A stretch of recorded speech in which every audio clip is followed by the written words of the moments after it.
building a useful cable. I want to reuse this old power cable, so I'm going to put these 12 gauge ferrules on it. This is how you do it.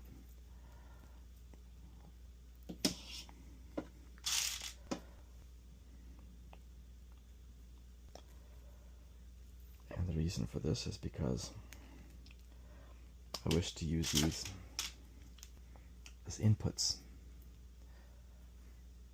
as a second input for generator.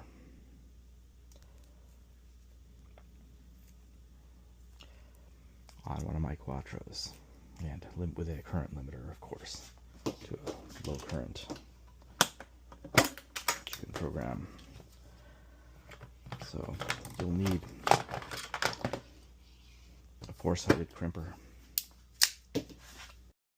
So you take your four-sided crimper, it'll automatically crimp it into a square. It'll automatically adjust its size to whatever the size of the crimp is. This is now useful. You can test it.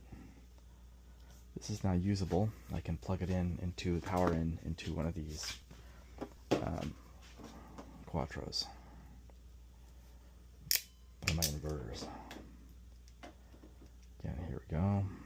Let's crimp them all. And there we go. I can trim off this excess and we're all done.